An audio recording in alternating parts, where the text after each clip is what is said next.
penting Acik ni daripada Palo dah di Sol. Alhamdulillah.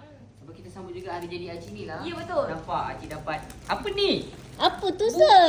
Bukit. Bukit. Bukit. Nampak. So kita doakan Acik ni semoga panjang umur, berrezeki insya-Allah. Yes. So Acik datang sini, macam mana layanan enjoy kat sini? Okey tak? Okey tak, Acik? Terbaik. Okey. Terbaik, mantap. Mantap. Oh. Oh. Acik nak tanya apa punca ni sampai ke Gudang Bosijan ni, Acik? Ah. Punca ni kenapa? Punca. Macam mana boleh nak datang Tengok ni? TikTok. Tengok TikTok. Oi. Terus, teracun lah. Teracun kan? So, Acik, Ah. Daripada 10 bintang nak bagi Angel ni berapa bintang? Berapa bintang tu? 10 sampai berapa? 1 sampai 10. 1 sampai 10.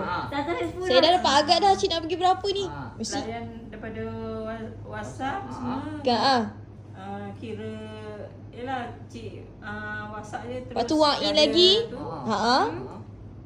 Berapa tu, Acik? 8. 8 bintang. Saya tahu kenapa 8 bintang. Lagi 2 tu sebab belum sampai rumah lagi kan barangnya. Ya. Ya.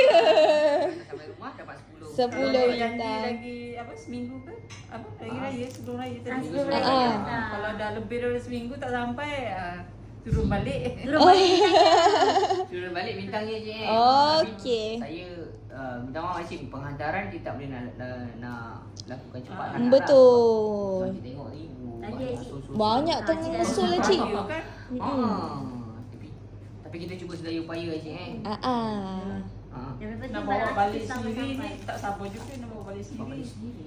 Oi. Tak muat. Jangan cuma balik sendiri, tak ada delivery warranty. Ini kita betul. Pakcik pun cakap juga mana muat tu. Betul. So, Acik daripada Palo peluang. Sol.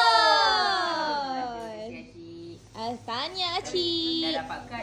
Dan happy birthday untuk Acik. Semoga panjang umur, sentiasa diberikan kesihatan yang baik. Amin. Bila lah sikit. Ya. Lep-lep. Saya ada sesuatu untuk